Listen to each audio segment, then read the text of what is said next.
So, ayan. Kilala nyo ba kung anong prutas yan? Alam nyo ba kung ano yan? At kung saan yan nakukuha? Ayan, for today's video, mangunguha tayo ng ganyang prutas. At kasama natin itong mga batang ito. Ayan, dito lang po yan sa may amin sa likod bahay. Malapit dun sa may suba. So, galugarin natin ang buong kanipaan. So, nipa po pala ang tawag dyan. Kasama ko pala si Nico. Ayan, si Nico yan, pahayhay lang sa likod ko. At ayun yung mga dalaga sa likod. So, ayun, may nakita tayo, kaya lang medyo maliit pa. Kaya hindi pwede natin yang kunin. Dapat ang kukunin natin yung mga sakto lang. Ito naman, namumulaklak pa lang. Dapat yung sakto lang kasi kung medyo matanda, hindi rin siya magandang kainin. Dapat yung kumbaga sa buko, malauhog. So, medyo malikot. What is malikot sa inyo? Medyo maraming dumi. Nakakatakot, kaya kailangan natin mag-ingat kasi minsan may ahas dyan eh. So, at ito na nga, may nakita na si Arnie.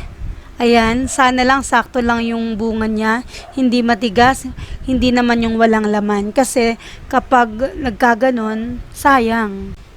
At ito nga, may nakita pa tayo dito na isa, kaya lang medyo maliit. So, sigurado ako na walang laman yan. So, by the way, i-flex ko pala ito sa inyo. Oh, bahay yan ng crabs. Muddy crab. So, dito kami nangunguha. Ang ginagawa dati ni Papa, gumagawa siya ng trap. Gawa sa bamboo. Then, kinaumagahan, lalabas yung crab. May laman na. Okay, so hindi pa po nakakita ng nipa. Ganyan po ang itsura ng nipa. Ayan, at yung bunga niya. So, napaka-useful po ng nipa na yan sa amin kasi pwede yung gawing bubong. Instead na yung sa nyog, ginagawa po yung bubong, nilalala at ginagawang bubong, minsan dingding. Ayan, di ba? So, naalala ko noon, ayan, kasi hindi amin yan, ginangkol boots. Bumibili kami yan para gawing bubong. So, ito, tingnan nyo po, maliliit pa rin yung kanyang mga bunga. Ayan, no, maliliit yan. Sigurado ako na wala pa pong laman yan. So, naku-curious po ba kayo kung ano yung itsura ng laman na yan? Later, makikita nyo po. Ayan. Ayan po siya. Yan yung bunga ng nipa. Nagkalat yung mga tubo dito. Kasi pero before, walang pang mga tubo yan eh. Ngayon kasi meron ng faucet dyan sa lugar namin eh. Galing doon sa sapa. So, tara na. Pumunta na tayo doon at buksan na natin itong bunga ng nipa. So, ito na nga, dito na natin bubuksan yung bunga ng nipa para makita nyo po. Kaya lang, struggle is so real. Nahirapan ako gamit ang ita, kaya sa ibang paraan natin bubuksan itong bunga na to. Ang hirap eh. Ayan, ganito dapat. O, di ba napakabilis? Kaya lang sa nakikita ko, mukha siyang bubot pa.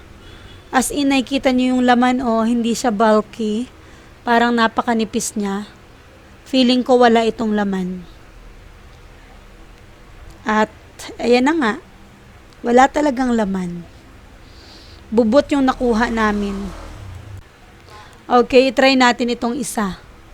Ayan. Mukha siyang matanda na. Bubuksan natin. Sana sakto lang. Ayan. So, at ito na nga.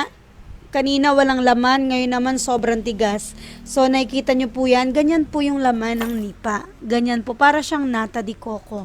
Kaya lang mahirap siyang kainin kasi napakatigas.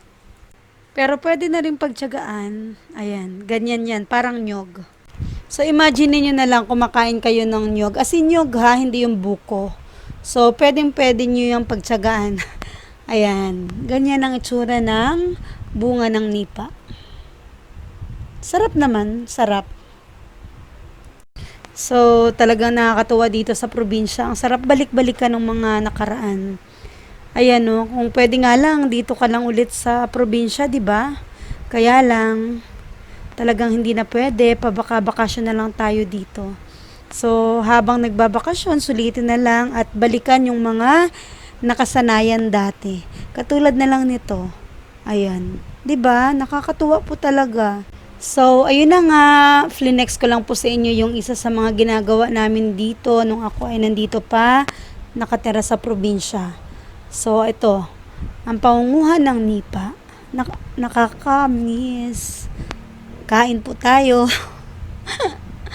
Bye po. Thank you for watching.